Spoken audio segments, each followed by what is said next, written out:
Hello, this is Matthew Nickmount, and I'm here to talk to you about organizational vision and institutional knowledge management culture. That's right. It's a subject about applying the SWOT analysis to organizational culture. This was a project done for Grand Canyon University as part of the Doctorate of Business Administration program with an emphasis in management. So why is this study justified? Well, mastering organizational culture for providing consistent behavioral norms not only acts as a powerful motivator for productive and efficient employees, but it is also considered a powerful component of the mental health of an organization. The opportunities and threats from among an analysis of strengths, weaknesses, opportunities, and threats, or what we would call the SWOT analysis, reveals the main non-desirable and desirable challenges that exist in an organization's external environment, while weaknesses and strengths represent the internal environment of an organization. Using such a SWOT analysis for organizational culture may prove to be a powerful tool for managing organizational culture. That's right. One can even reason that a knowledge management culture can be among the most critical of company cultures to manage strategically, on account of the inherently social and collaborative nature of knowledge that can occur with the creation and management of knowledge within an organization. Mastering organizational behavior, norms, in a knowledge management culture is really an incredible subject. Some have made the case that managers are often hired that are very skilled, but that are not necessarily leaders, and such people may run the company in such a way that they understand the process of the business, but not also the corporate vision and culture, to such a detriment that their behavior conflicts with the company's cultural norms, as resistance to change, hostility toward leadership, and aberrant and arrogant behavior often results. One can even postulate that managers of a company with a knowledge management culture should be developed into leaders that are people that not only have knowledge of how to run the company, but also are people that can strategically work within the corporate vision to transform the culture toward predetermined optimums. Wow. And when we look at the subject of the SWOT analysis, we find that it can be a powerful tool for managing organizational culture. That's right. As early as 1999, the problem of having an appropriate infrastructure for enhancing an organization's ability to exploit and create knowledge has been an issue for business questions that had been raised regarding the issue of whether or not organizations had been creating the right knowledge in the right ways. And a form of SWOT analysis was suggested for mapping a firm's knowledge resources and capabilities against their threats and strategic opportunities, called a knowledge-based SWOT analysis. And that's really an important thing to consider there. The knowledge-based SWOT analysis indeed has been around since 1999. One can reason that although the knowledge-based SWOT analysis may have proven to be a powerful tool for the management of knowledge, it may not fully take into account the influence of company culture. In fact, since the case has been made that most fundamental basis for competition is knowledge, That's right, the most fundamental basis for competition is knowledge. One can reason that having a knowledge management culture that is strategically managed can prove valuable for the creation of shared knowledge. When we look at the subject that the collaborative nature of knowledge management makes a knowledge management culture critical to manage, we find some really interesting points. Some have even reasoned that what is fundamental to the subject of companies having a knowledge management culture is that the survival of organizations is rooted in their learning, and the focus of such learning is not upon the individual, but instead the focus is upon the emerging learning from within the organization as a collective. Other researchers that studied knowledge management can even argue, and have argued, that the very overall success of an organization depends upon the exchange of knowledge as a form of capital between people, such that the capital continuously enhances itself. Now that's a very important point, that you have people in an organization that they exchange knowledge as a form of capital, and that capital between them enhances itself and is actually like an organizational asset. One can reason that efficient organizational learning that occurs to build organizational capital is what can result from having created an appropriately effective collaborative knowledge management culture. Now, when we review the current literature, we find a variety of things. Some studies, for example, have promoted the strength of knowledge management with entrepreneurship, such that a case for the culture of knowledge management would prove to be a reasonable strength, while the weakness of cultural barriers was a central component to another scientific study. Some have even focused on the conditions that make a culture of knowledge management possible, such that trust had been of central importance in the scientific study, while others found that the cost of supporting knowledge management can be so tremendous as to implicitly condemn it. From such examples, one can even see that adopting a company culture of knowledge management and supporting it with an organizational vision can be a topic with an extremely wide range of strengths, weaknesses, opportunities, and costs. When we look at the strengths of knowledge management culture, we find there are many. Knowledge management and entrepreneurship, for example, has been suggested to greatly improve society and an economy when combined, because it provides strong employment figures and economic growth in developing nations.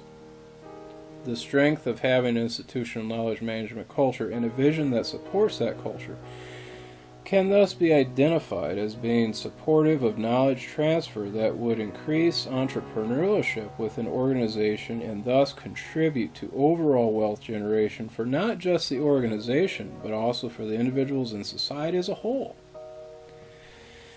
Having a culture of entrepreneurial knowledge management sharing and an organizational vision that supports that culture gives the strength of contributing to a very wide range of benefits that can promote a wide range of strengths and business leadership within a firm.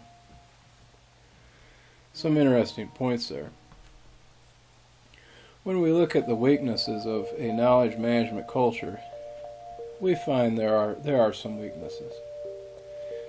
While some authors seek to identify specific cultural impediments to knowledge management for eliminating the weakness that hinder the fruitfulness of knowledge within an organization, others will compare a few company cultures to learning organizations and seek to identify those cultures that are lacking in promoting organizational learning.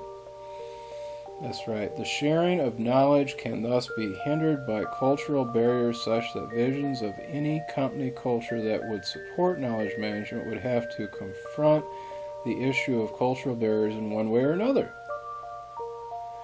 One can even reason that people may have enmity between one another on account of cultural differences, such that the two are reluctant to work together toward a knowledge management culture. And such problems can be a weakness to having a knowledge management culture. Now, when we look at the opportunities of a knowledge management culture, we also find there are many. When evaluating, for example, the strengths and weaknesses of individuals that relate to the success of knowledge management within a firm, one study found that since the transmission of knowledge requires honesty, trust, and intimacy as part of sharing knowledge between individuals, thus an organizational culture that promotes the creation of trust in order to facilitate social interaction as a long-term strategy is essential for organizational learning to be advanced. In fact, one could thus reason that social interaction can be an avenue for the development of a firm's knowledge capital as well as its knowledge sharing, such that keeping the avenue of social interaction productive, open, and secured by trust could ideally promote a vision that would favor a pro-knowledge management culture and thus provide many opportunities for the advancement of knowledge management. When we look at the threats of a knowledge management culture, we also find there are many. A study that sought to explore the cost effectiveness of knowledge management within an engineering firm found that between time, cost, and staff hours, the only savings that knowledge management systems promoted was in time savings because the costs and staff hours disfavored the knowledge management system. Although knowledge management can cause an increased satisfaction by clients, an increase in the firm's intellectual assets, solutions to problems that previously could not be resolved, and even an enhanced sense of belonging within the organization,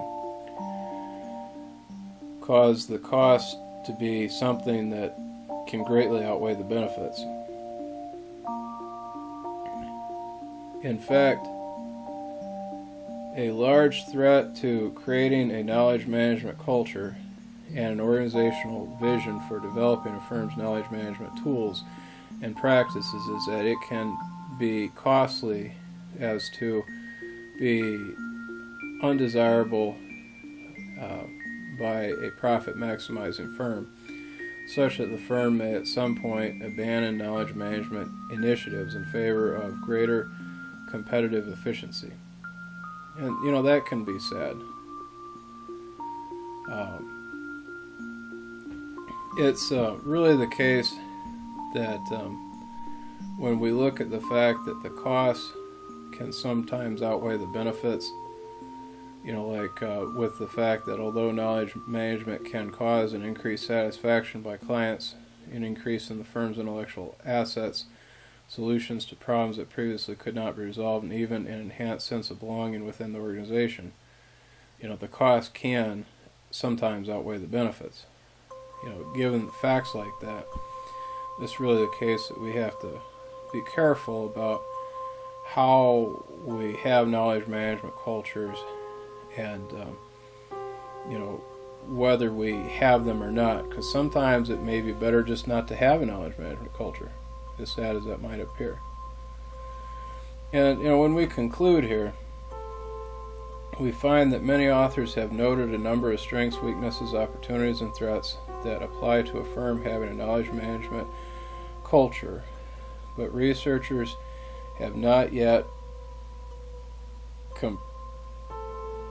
comprised a SWOT matrix that composes a comprehensive categorized list of SWOT factors that can be used for strategically formulating a knowledge management culture. And that is an important point to note there. Having questions related to development of such a SWOT matrix in regard to its use, application, and various ethical and legal issues regarding the strategic use of knowledge management culture perhaps could follow from such a conclusion. Now, when we look at suggested questions for future research, we do indeed find that there are certainly many. One question could be, what enhances a knowledge management culture? Another is, what inhibits a knowledge management culture?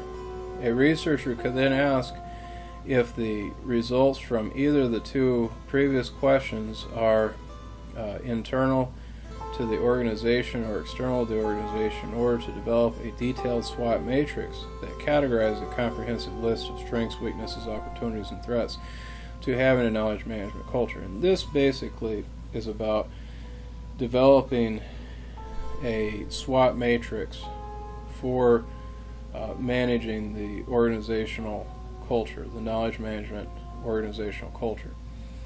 And this is basically describing how you would do that. And this is something that more research could be done in regard to, because I mean there's a lot of categorization that can happen there by a lot of individuals. It can really formulate some ideas about how to put together a pretty nifty SWOT matrix for this kind of subject. When we look at suggested questions for future research in light of research design, we find there are some. One could speculate that different works have different ideological values such that those values may impact collaboration and the generation of shared knowledge. Such a problem could perhaps lead to ethical questions regarding the treatment of new knowledge because some ideologies may not see the newly created knowledge as knowledge. And that is an important point in like a postmodern sort of world. One could ask the research question of what is the greatest threat or opportunity to knowledge management. The answers to such questions may involve identifying cultural components that are long-held values for some cultures. If a firm made attempts to manage such opportunities or threats, then one could reason that it may be seen as an invasion into the autonomy of the workers' own cultural rights, such that the knowledge that the firm generates may not be seen as anything worthwhile or even true as far as the workers are concerned. Like I say, within the sort of society that we live in, these could be some real issues. When we look at those suggested questions, research questions, for future research in light of religion, we find some really interesting things that can pop out of there. With the influence of secularism being as profound as to perhaps draw the same division between church and business as what is drawn between the church and the state, questions can be raised regarding the morality of new knowledge that is secular in nature and developed on account of a knowledge management culture. If a highly detailed SWOT matrix could be developed for managing a knowledge management culture within a business or industry, then what would stop a manager from using the SWOT matrix to maximize profits by severing the link between knowledge and its moral and spiritual components? I mean, what would stop, that from happening, I should say. So, like, it's sort of like, with the tools that we're giving you here, what would stop you from basically using those tools in such a way as to be detrimental to moral and spiritual components within a business? I mean, it's sort of like when you have workers and you've got a lot of them and you only have a few managers. The few managers can really dictate the values to the large number of workers, and those workers may not really have a lot of choice as to how they are to live within the framework that the business provides if they're to stay employed.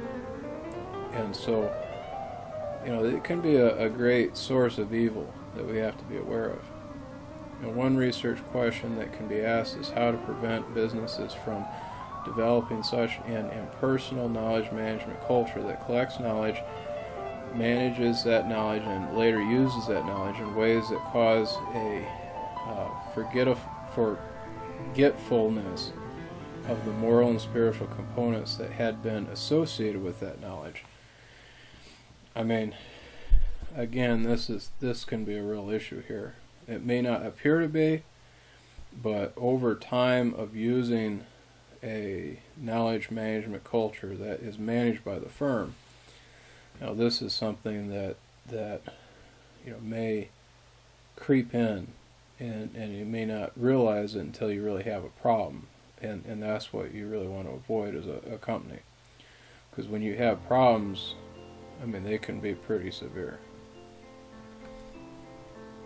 And when we look at suggested questions for future research in light of historic problems, we find that Joseph and Mary had to go into the land of their forefathers, such that the information collection process led to an assassination attempt on Christ in Luke 2. So the question to be asked is how firms can be sure that the knowledge management culture that they generate from managing a SWOT analysis of the knowledge management culture will keep information safe. Like if somebody tried to, pop our Lord and Savior like that in Luke 2, because there was data being collected and people knew who the Christ, they didn't know exactly who the Christ child was, but they knew enough about it that they could come after him. It really suggests that there could be some big issues with having any sort of knowledge management culture that is something that the firm manages. It can be a sad thing. And with the current collection of information and new privacy laws that have emerged over the last few decades, what measures can businesses take in order to prevent themselves from utilizing a SWOT matrix of a knowledge management culture to the detriment of the firm on account of lawmakers finding a need to improve new laws that hamper the use of new knowledge or the knowledge creation process? And that's a good question. We want to be able to be kind of proactive at this. We want to be able to have some sort of standards in order to prevent such a SWOT matrix from being used improperly. So that's basically what we're looking at there, and we have several references here that you can take a look at. A lot of different authorities. If you want to research this more, these are just a few in the field, maybe some of the better resources to really look at. And it is important that if you want to really dig deep into the subject, that you go to these resources and do your own research and see what you think there. And I'm just kind of showing you what we got. And that's it, folks. I appreciate your time. I hope that everybody here has a very blessed day, and that you consider diligently the subject of the SWOT matrix as I've described it in regard to managing a knowledge management culture. So thank you. Thank you very much. Bye.